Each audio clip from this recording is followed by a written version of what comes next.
It was a typical cool autumn evening in Lakewood, Washington. On October 16, 2014, Skylar Nemitz, a 20-year-old soldier, returned to his apartment after a long, grueling day at Joint Base Lewis McChord, where he was stationed. His young wife, Danielle Nemitz, just 19 years old, was waiting for him. They had been married for a little over a year, a marriage fueled by youthful passion and the challenges that often accompany the fast-paced lives of military couples.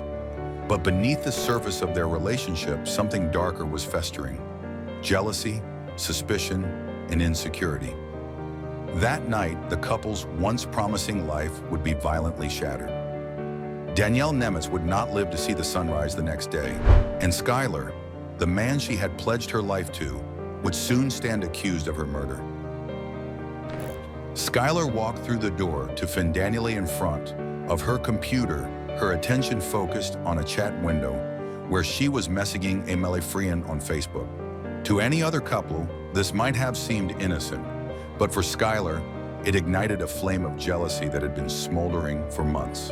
Their relationship had been strained by arguments and insecurity, exacerbated by Skylar's increasing distrust of Danielle's interactions with other men. Skylar's jealousy had become an almost constant presence in their lives. According to friends and family, Skylar often accused Danielle of flirting or being unfaithful, even when there was little evidence to support his suspicions. It was as though his love for her was being consumed by a possessive rage, one that had been slowly building inside him. That night, it reached a boiling point. As Skylar looked at Danielle chatting with another man, he snapped, fueled by a combination of exhaustion, jealousy, and perhaps the alcohol he had consumed earlier in the evening. Skylar made a choice that would alter the course of both their lives forever. He grabbed one of the AR-15 rifles they kept in their apartment. In what he later described as a moment of reckless anger, Skylar pointed the rifle at Danielle. Danielle, seated at her desk, was unaware of the impending danger. She did not see the barrel of the gun or hear her husband's labored breathing as his finger rested on the trigger. In that split second, Skylar pulled the trigger. The sound of the gunshot echoed through the apartment. The bullet flew across the room with deadly precision, striking Danielle in the back of her head. She collapsed to the floor, lifeless, her blood pooling around her. The young woman who had once dreamed of a bright future, of love, of family, of happiness, was gone in an instant. In the aftermath of the shooting, Skylar was overcome with panic. He rushed to Danielle's side, desperately trying to revive her, but it was too late. The reality of what he had done began to sink in, and Skylar dialed 911. When the police arrived, they found him in a state of shock, sobbing as he told them that he had never meant to kill his wife. He claimed that the gun had accidentally discharged while he was cleaning it. Skylar's explanation seemed implausible to the officers on the scene. How could a trained soldier, someone who had been taught to handle firearms with precision and care, make such a deadly mistake? The detectives quickly noted the inconsistencies in his story. For one, the gun was loaded, a fact that raised serious questions about why he had pointed at his wife in the first place. As the investigation unfolded, more details about the couple's tumultuous relationship came to light. Friends of Danielle told police that Skylar had become increasingly controlling and possessive in the months leading up to her death. He often accused her of being unfaithful, and their arguments had become more frequent and more intense. Danielle, on the other hand, had confided to friends that she felt trapped, unsure of how to fix their fractured relationship, but unwilling to give up on the man she loved. For Danielle's family, the news of her death was a devastating blow. Her parents, who had watched their daughter fall in love and marry so young, were left grappling with the unimaginable grief of losing her in such a violent way. They had welcomed Skylar into their lives, believing he would take care of their daughter, only to have that trust shattered in the most horrific way possible. Danielle's mother, Janice Miller, was inconsolable. The pain of losing a child is something no parent should ever have to endure. But to lose her at the hands of the man she had chosen to spend her life with was a cruelty beyond comprehension. In interviews with the press, Janice would later describe Danielle as a kind, loving young woman who had her whole life ahead of her, a life that was cruelly stolen from her in an instant. The family's grief was compounded by the fact that they would now have to face Skylar in court. forced to relive the tragedy through every piece of evidence, every detail of that fateful night. Danielle's father, Rick Miller, struggled to reconcile the image of the man who had once been his son-in-law with the cold reality of his daughter's death. Skylar Nemitz was charged with first-degree murder, and the case soon made headlines across the nation. In the courtroom, two starkly different narratives were presented to the jury. On one side, the prosecution argued that this was a clear case of premeditated murder, driven by Skylar's uncontrollable jealousy and possessiveness.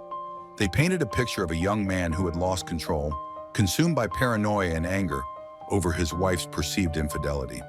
Prosecutors pointed out that Skylar, as a trained soldier, should have known better than to handle a loaded weapon in such a careless manner.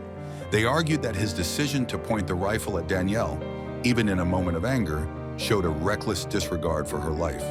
To them, this was not an accident.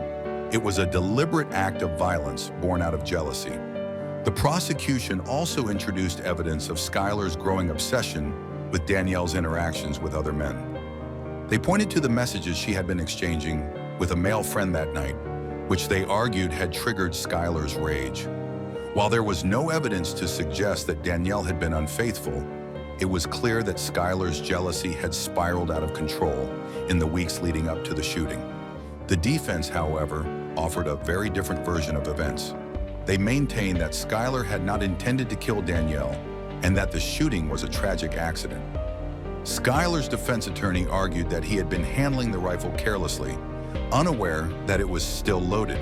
They claimed that he had been drinking that night and was not thinking clearly when he picked up the gun. Skylar himself took the stand, visibly emotional as he recounted the events of that night. He told the court that he loved his wife and would never have intentionally harmed her. His voice cracked as he described the horror of realizing what had happened after the gunfire. How he had rushed to Danielle's side, desperate to undo what had been done. He insisted that it had been a moment of carelessness, not malice, that had led to her death. The defense called upon expert witnesses to support their argument that accidental shootings are more common than people realize, particularly in homes where firearms are readily available. They argued that Skylar's military training, while extensive, did not make him immune to making mistakes under emotional distress. As the trial wore on, the courtroom was filled with tension. Danielle's family sat in quiet anguish, listening to the details of their daughter's death being debated as though it were a theoretical exercise. Skylar's family too was in pain, watching as their son's fate hung in the balance. The jury deliberated for several days, carefully weighing the evidence. Was Skylar Nemitz a jealous, possessive husband who had intentionally killed his wife? Or was he a young man who had made a tragic mistake? In the end, the jury found Skylar guilty of manslaughter, a lesser charge than the first-degree murder the prosecution had sought. Skylar Nemitz was sentenced to 13 years in prison, a sentence that, for some, felt too lenient. Danielle's family was left with a sense of incomplete justice, knowing that Skylar would one day walk free while their daughter's life had been permanently stolen. For Skylar, the sentence marked the end of his freedom, but it could never erase the guilt and the loss he would carry for the rest of his life. In the years following the trial, the lives of both families have been marked by pain and grief. Danielle's family has struggled to come to terms with her loss, haunted by the knowledge that her death could have been prevented. They have kept her memory alive through photographs, stories, and the painful reminders of what might have been. Skylar Nemitz remains behind bars, his future uncertain. He will eventually be released from prison, but he will never be free from the shadow of that fateful night. The love he once had for Danielle, the life they had hoped to build together, has been replaced by the heavy burden of guilt and regret. For those who followed the case, the tragic story of Skylar and Danielle Nemitz is a stark reminder of how quickly love can turn to loss, how jealousy and insecurity can destroy even the most promising of futures. In the end, the case is not just about a bullet fired in a moment of anger. It is about the fragility of human relationships and the devastating consequences of a single irreversible action.